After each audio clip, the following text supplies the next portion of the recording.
Friends, இன்றைக்கி நம்ம ஒரு பொடியை வச்சு இவ்வளோ டிஷ் பண்ண முடியுமா அப்படின்னு நீங்களே ஆச்சரியப்படுவீங்க. ஆமாங்க, நம்ம முருங்கைக்கீரையை வச்சு இவ்வளோ டிஷ் பண்ணலாம் அப்படின்னு இன்றைக்கி நம்ம பார்க்கலாமா? இதில் ஃபஸ்ட்டாக முருங்கைக்கீரை பொடி சாதம். இந்த முருங்கைக்கீரை பொடியை வச்சு எப்படி மிக்சடு ரைஸ் பண்ணுறது அப்படின்னா, ஒரு பேனில் கொஞ்சமாக ஆயில் விட்டு அதில் 1 ஸ்பூன் அளவு கடுகு சேர்த்துங்க. இதில் நான் வேர்க்கடலை சேர்த்துருக்கேன். உங்களுக்கு ஏதாவது நீங்கள் இப்போ நட்ஸு சேர்க்கணும், முந்திரி, பாதாம் அந்த மாதிரி நட்ஸு சேர்த்துக்கணும் அப்படின்னா இதில் சேர்த்துக்கலாம். அதுக்கப்புறம் நம்மளோட முருங்கைக்கீரை பொடி ஆல்ரெடி நம்ம ப்ரிப்பேர் பண்ணுற வீடியோஸ்லாம் போட்டிருக்கோம். அதில் 1 ஸ்பூன் இதில் ஆட் பண்ணிக்கோங்க. முருங்கைக்கீரை பொடியை ஆட் பண்ணதுமே ஸ்டவ்வை ஆஃப் பண்ணிவிடுங்க. இப்போ நான் பண்ணியிருக்கிறது 1 கப் ரைஸுக்கு தேவையான அளவு. ஸோ 1 கப் ரைஸுக்கு 1 டேபிள் ஸ்பூன் கரெக்டாக இருக்கும்.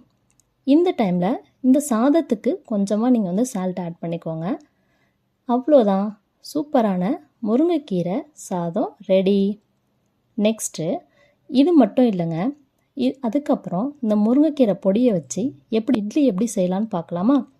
இது 1 ஸ்பூன் இட்லி மாவு கூட மிக்ஸ் பண்ணிக்கோங்க. நல்லா மிக்ஸ் பண்ணிவிட்டு இதை நம்ம இட்லியாக ஊற்றிக்கலாம். இதை மாவில் மிக்ஸ் பண்ணி தான் பண்ணணுங்கிறது இல்லை.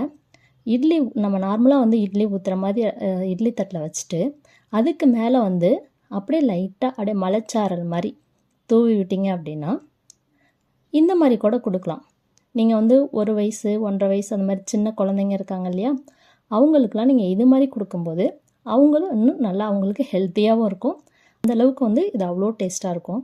இதே மாதிரி தோசை மேலேயும் நீங்கள் நம்ம பொடி தோசை அது மாதிரிலாம் செய்வோம்ல, அந்த மாதிரி ஆட் பண்ணிவிட்டு கொஞ்சமாக ஆயில் விட்டுக்கோங்க. இதுவும் இந்த மாதிரியும் நம்ம செய்யலாம். அப்படி இல்லைன்னா இட்லிக்கு எப்படி மாவில் மிக்ஸ் பண்ணமோ அதே மாதிரி தோசை மாவுலேயும் இந்த முருங்கைக்கீரை பொடியை மிக்ஸ் பண்ணி முருங்கைக்கீரை தோசையாக ஊற்றிக்கலாம்.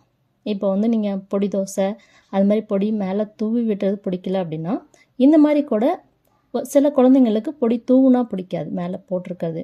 ஸோ அந்த மாதிரி குழந்தைங்களுக்கு இது மாதிரி நீங்கள் மாவில் மிக்ஸ் பண்ணி அதை தோசையாக ஊற்றி கொடுக்கலாம். இது இல்லாமல் நீங்கள் இப்போ எந்த சட்னி அரைக்கனாலும் தக்காளி சட்னி, கார சட்னி அந்த மாதிரி அரைக்கிறீங்க அப்படின்னா அது கூட 1 டேபிள் ஸ்பூன் இந்த முருங்கைக்கீரை பொடியை சேர்த்துக்கிட்டிங்கன்னா உங்கள் குழந்தைங்களுக்கு இன்னும் அதோட ஹெல்த்தியாக அவங்களுக்கு கொடுத்த மாதிரி இருக்கும்.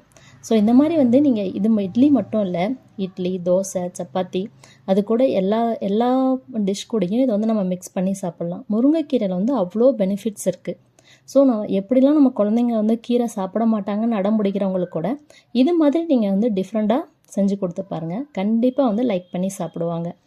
இந்த பொடி உங்களுக்கு வேணும் அப்படின்னா ஸ்க்ரீனில் இருக்க நம்பருக்கு உடனே வாட்ஸ்அப் பண்ணி உங்களோட ஆர்டர் ப்ளேஸ் பண்ணிக்கோங்க. தேங்க்யூ.